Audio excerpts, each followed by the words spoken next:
Awesome. So, good afternoon, everybody. Thank you so much for joining us. I know this may be your lunch period, and I just really appreciate you taking time to join us. This is going to be less than 30 minutes, so we really appreciate it. And we're going to give you an idea of what to expect next Wednesday at our Financial Fitness in Action at Ironwood High School. So, at any point you have questions, absolutely put them in the chat, but you also can feel free to unmute and ask me, and I will have my assistant here introduce herself in just a minute as well. So thank you guys so much for joining us today. My name is Kathy Pondy, and I'm the Director of Student Programs for the Arizona Council on Economic Education.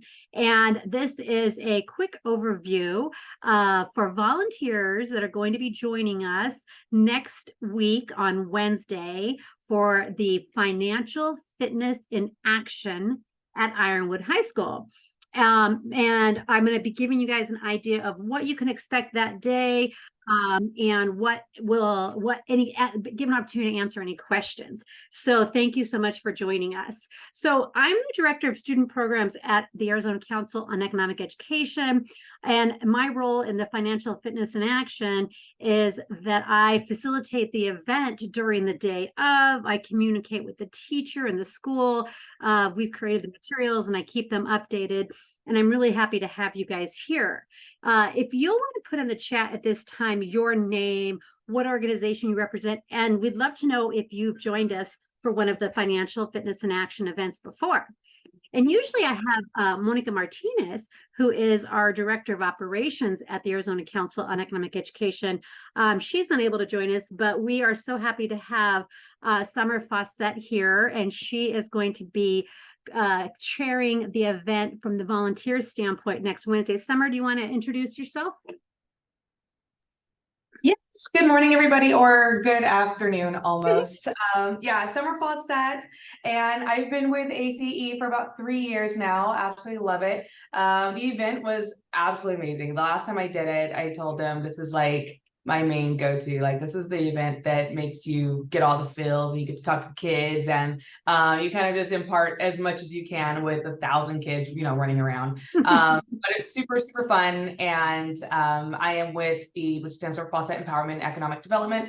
And we're just here to help and answer any questions and participate. Thanks, Kathy. Yeah, thank you, Summer, so much. So Summer will be joining us next Wednesday and helping to greet you guys as volunteers and direct you to your assignments and answer any questions from the volunteer point of view, because she has participated in this. And you can look in the chat that we have several volunteers that most are new to this, but I know we've got some volunteers that are repeats because it is just that much fun. So as I go through the information, continue to use the chat to ask any questions or to let us know what questions you might have. I want to make sure I'm recording. I am. And if you have any colleagues that are attending and they were not able to come to today's training, I will be sending an email out this afternoon with this recording. So what is a Financial Fitness in Action? This is the event that we're bringing to Ironwood High School next Wednesday. This is, we developed this program during the pandemic, and Summer was actually with me on March 15th, 2020, or 13th, I think it was that Friday the 13th, I know it was. And we did this, the picture down here in the lower right is actually the photo of that event. And then everything shut down. And we had to take this remotely, which is popular and that worked really well. But we're so excited now to be 3 years bringing this in person. So the photos will kind of support what I'm going to tell you about a Financial Fitness in Action. So Financial Fitness in Action is a budgeting simulation. It is meant to be real world, right? It's a fun, interactive simulation, and it's designed for 7th grade through 12th grade students. And it's designed to be facilitated in an audience of 75 to 200 students. So 1,000 is an exaggeration, although we could manage it, but it is a lot of fun, and it happens in a 90-minute period. So you see the photos where different environments, but the same thing is happening. Students are assigned a career, and they are given what we call an occupation profile, and I'm going to show you an example of that, and they're assigned a family profile. And in the 90 minutes that we're facilitating this activity, they are walking around the area, usually a gym or a cafeteria, and they're stopping at different stations. So you can see this is the housing station. This is the transportation station. And they are talking to you, the volunteer or the budget item presenters at those stations, to learn how much they should budget for that particular area of their budget. So we provide them a budget sheet, and they have so many different stations and so many different areas of a budget that they are making decisions based on the salary for their occupation profile. So this is not a teenager's budget. This is designed to be where they're looking at the real world from adult perspective. And I'm going to show you examples of that in a minute, but that's the overall idea of this financial fitness in action. So, hopefully these kids have had some personal finance, maybe, or at least usually it's a math class or a social studies class where they've been introduced a bit to personal finance. And even if they're not, that's the joy of this. And this is a look at real world choices and decisions to take care of the wants and needs of a family. So that's kind of a high profile overview. The photos give you an idea of what the day of looks like. And so let me give you an idea of what the kids are completing. And I know this might look a little small, but I also sent it to you in an attachment, and I will have a follow-up email that includes this sheet, so you have an idea, and you'll have this link to this recording. So every student is given an occupation profile. They're all unique. This one happens to be for a security guard. They go up from, this is one of the lower income levels that a student might be assigned for the career. And the income, the salary that this reflects has been updated just this past July. So we try to keep this as updated as possible. And you can see on this occupation profile, this occupation is a security guard, and they're provided with their gross and net income is. And then they're provided a family profile. So for this particular one, this individual is married and they have one child. So it's a family of 3 that they are budgeting for. And we remind them of that throughout this event. So you want to ask the kids, what's your family size? What's your job? How much is your income? In this particular example, the spouse works. So they would be instructed to combine those incomes. And that's the income that they're budgeting for during this budgeting simulation. That's how much income they have available to create this budget. And they're creating it for a family of 3. Some of our occupations, the individuals are single. Some of them, they are married, but the spouse doesn't work and they have children. Some of them, they're single parents. So we really tried to create this in a way that reflected the real world and what the students actually, different families that they might be coming from, and that different families that exist. So as you can see here, this is what they're completing. And on the budget, on the right of the budget sheet, you'll see the budget areas. Now, I know that there are so many different forms of budgets that might have subcategories or might have different categories.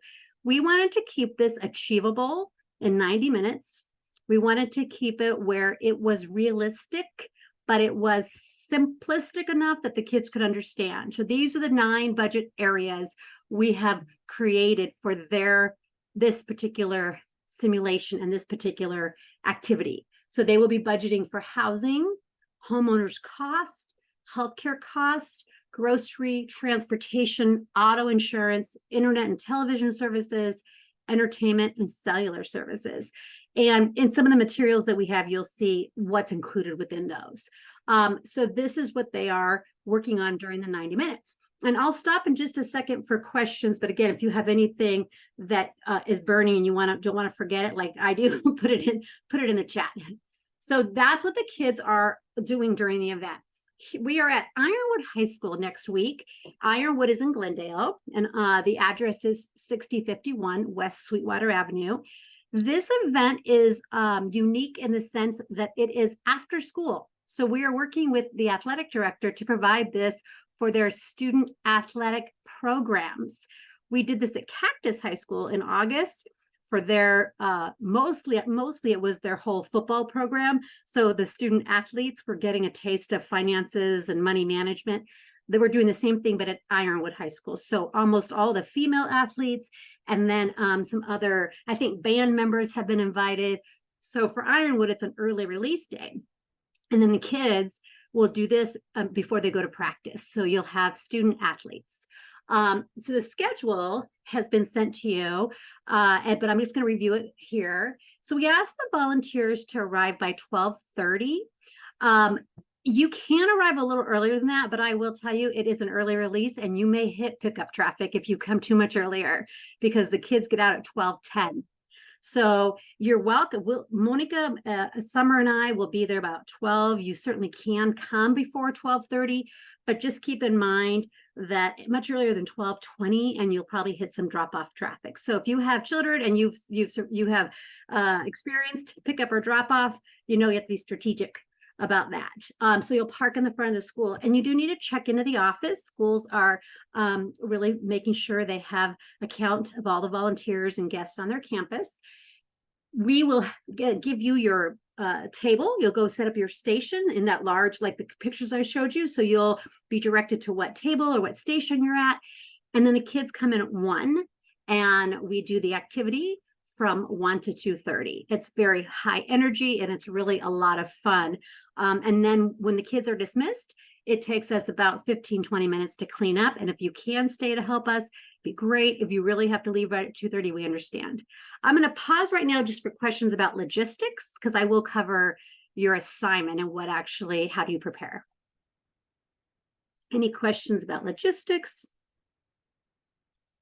I see there's in the chat. Oh, so if you haven't cut out, I am recording and I understand that if you have to leave the meeting or come back. Summer, are you experiencing any cut out part? Okay. So everybody's okay? Okay. So it may be on someone else's end and I understand we'll be recording it. Anything else? Okay, so what will you be doing? And if you have, because I know we've got a couple of people here that have experienced this, and you can put in the chat, what you did before if you want, or any requests. So what will you be doing? As a volunteer for this event and this activity, you will be sharing the cost information. The students only have their budget sheet. They have not researched the costs. They don't know the costs. They are interacting at each station with you, the volunteer, to learn what does housing cost, what does healthcare cost, and you will share with them their options. ACEE will provide you the material. You don't need to create anything. You don't need to research anything. We'll assign you one of the specific budget areas. So I'm going to use the example of housing. And I know Daniel's on our call, Maria, and they've done this with us before. So let's say I assign Daniel housing. I'm going to send Daniel an email, all of you, with your assignment and with the budget information, with the cost information. So, and you'll have that the day of at your station as well. And when the kids come up to learn how much does housing cost, you will provide them, here's your 3 options. You have a high cost, kind of a luxury option, got a moderate, average option, and then we have a low sort of budget option. The students will decide. I'm going to show you an example of our housing. The students have the responsibility of choosing which one of these 3 levels of costs is the best fit for them. What's the best fit for their family in their occupation profile? What can they afford in terms of their income? And they'll ask you, and you'll provide them, here are your 3 options, and here's what you get for that. So for example, you'll tell them, your moderate option is a small house, 1,850 square feet, help them kind of understand what that provides for their family and what they need to consider. And if that's the option they choose, they will write that down on their budget sheet. And the kids have received this instruction. They understand that. So if this is your assignment, you'll have a partner. You're not at any station alone. You'll interact with a small group of students, tell them, here's their options. Once they've chosen their housing option or their budget item option, then they move on to other budget items. They may need to come back because they cannot go over budget. There are no personal loans in this activity. They cannot go in a negative. So you as one of the things and the tips that we ask is to kind of remind them of that. I'm going to pause right here before I go on to the next to see if there's any questions. Yeah, Miko did the cell service for us. That was fun. So we have several volunteers that have experienced this. Okay, if you think of anything, please. I have a question, Kathy. Are we allowing the students to do roommates? Because last time I had someone come up to me with like 9 roommates in an apartment and they said they were going to sleep in the tub and stuff. So I was like, So we, Summer, that's a great question. We've learned a lot since then. And my first answer is no, because we've made this a little more reasonable where there's, and however, if a student says, I cannot make it without a roommate, I cannot, you have them come see me and I can see if we might make an exception, or there might be kids on their profile that says they're single and they're like, well, can I get married? Well, so they'll be very creative, but we really push them to make the budget work within the parameters. But go ahead. I was gonna say, so are there any occupations where the budget just does not work, even if their parameter is the lowest point each and Not every anymore. Okay, all right. And not anymore. They may not like their options. They may have to put themselves and 2 small children in a 1-bedroom apartment, which is reality, right? Sure But we worked hard to make sure that the incomes can work with even some of the undesirable options, but no one's homeless and everybody can buy groceries. So that's a great question. And during the event, they'll ask you questions like that. And you know what, you can use your judgment. The idea is for the kids, and this is for anybody, the idea is for them to be pushed to try to make a budget. But if you want to, you got to be a little creative with them. I don't know if you guys noticed on the student occupation, there's a student loan. There's 2 things pre-populated: the student loan payment and daycare. So that's already pre-populated. And there have been a few times when a student has just told me, I just do not know how to make this work. And I said, good news, your mother is willing to watch your kids, so you can get rid of your daycare. Get rid of the daycare. So, I mean, there's some flexibility like that that's realistic. So we're allowing, sorry, go ahead. So in addition, and then maybe this will be answered, and please ask me, there's 9 budget items. So they might have to come back to you if they need to make a change in their budget. And so they're told there can be no zeros. Everything is required, even if it's, a very low, like entertainment, it'd be $50, but realistically, there's going to be some money spent on entertainment. And you'll see that when you see the budget items, that there are 3 options and the students have to select everything. So a couple of tips, and then I'll pause again for questions. Be prepared to help them through that reality shock, because some of them don't believe us. They're like, there's no way healthcare costs that much. So feel free to share your own personal experience or to help them kind of understand where that cost is going. These are 9th through 12th graders that we are working with next Wednesday. So some of the 9th graders may not have had much personal finance instruction. Schools started about 4 weeks ago. So they are on all different classes because they're athletes. We're not doing it in an economics class or social studies class. So they all may have a varying level of prior knowledge. If there is something where the kids just are struggling or they're really just not understanding it, their teachers will be there. A couple of teachers and myself can help them as well. Okay, questions about budget or content?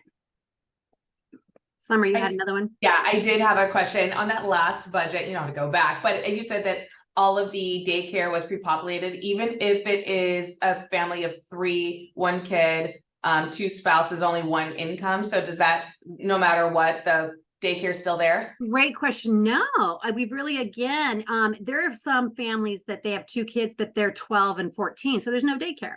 So the daycare is aligned appropriately with the age of the kids. And so we worked hard on that too, where and you guys, again, when you have the kids coming to meet with you, have them show you their family profile and talk to you. So we're making it realistic.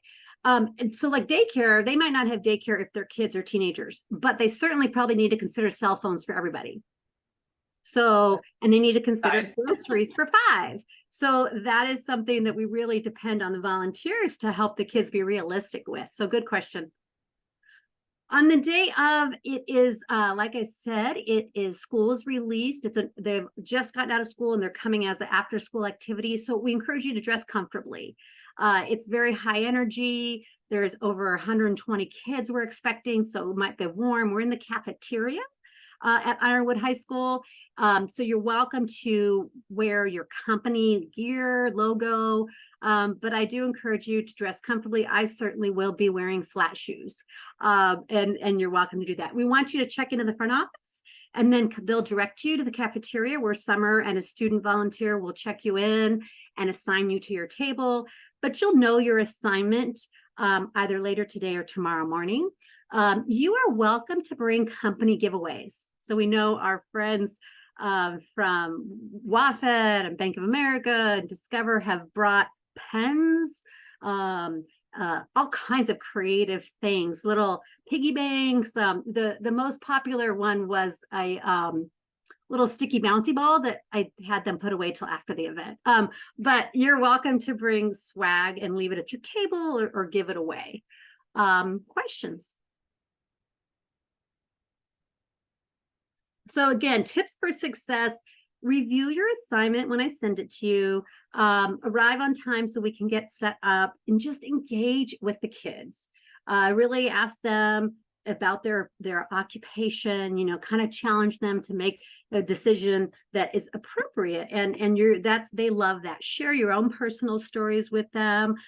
They love that as well. Introduce yourself. You'll have name tags. If you have a company name tag, you're welcome to wear it. We will have a name tag for you as well. And so you're welcome to do that and wear those name tags. We are anticipating up to 150. That would be probably the max. It could because it's not a specific class, but it's the student athletes. We're expecting about 100 at the minimum, up to 150 at the most. So good question. Thank you for that. Any other questions?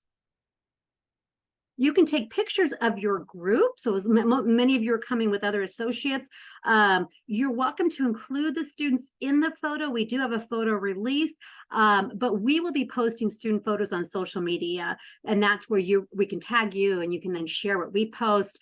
I wouldn't do photos individually of a student, but if they're in a large group shot, that's just fine.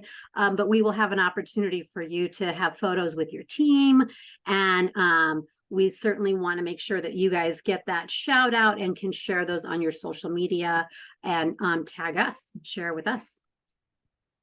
Contact information, I'm going to send you an email. Feel free to text me or call me on my cell phone.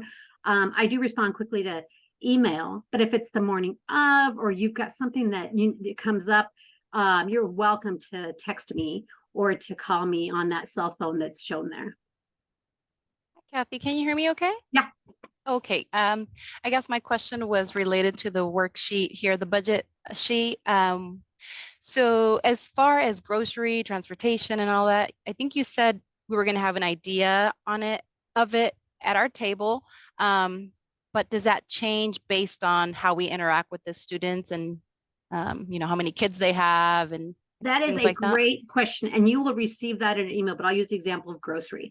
It is a great question. So absolutely, yes, the choices they make have to have their family size in consideration, and that dollar value shows on your material. So for example, for grocery, there is a low, moderate, and high budget option for family size of 1, 2, 3, 4, 5, and 6. So it's already on the sheet for you. Healthcare, Gotcha. I show you the cost options for a single person, for a married couple, with kids. So yes, the ones that are not are transportation. Like they can choose how many cars do they want to budget for. That is an option for them to choose. We're not going to dictate that they have to give their teenager a car. But for the things that are realistically going to need, where it's a need of your family and not a want, it is provided on that cost sheet. Very cool. Yeah, Thank you. Mm-hmm. And I am not at a station, so I am roaming during the event and certainly can help and support any questions that come up like that during the event. And Kathy, that actually brought up another question for me, and this is just thinking outside the box. I don't know how far outside the box you want us to go. But for some of the lower income folks that are going to have that low to moderate income area, are we still keeping the budget for groceries just purely out of their income, or will it be subsidized at all for any of the government assistance? I love that question, Summer, and I'd love for at this point, it's the costs that are on the sheet. If you feel like you need to, you can certainly say, oh, look, I can see you qualified. I'm going to subsidize you, but I don't have it built in. And we really are considering doing that.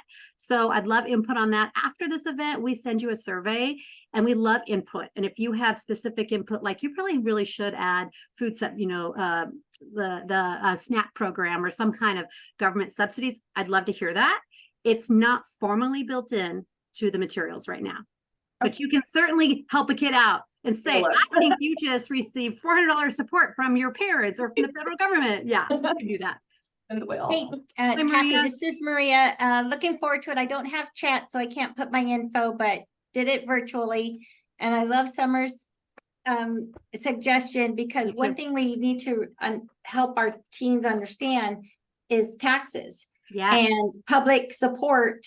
This is a benefit, just like, clean streets and, no potholes. So sometimes those things that we can weave in the conversation helps broaden their mind of the greater good. Love it. I think we're losing that. And this is another way. So if you can add that in future, or if we can include that in discussion, just understanding, because their taxes pay for them or others. That is fantastic reminder. I think that is definitely something we can make a priority. So thank you guys for that very much.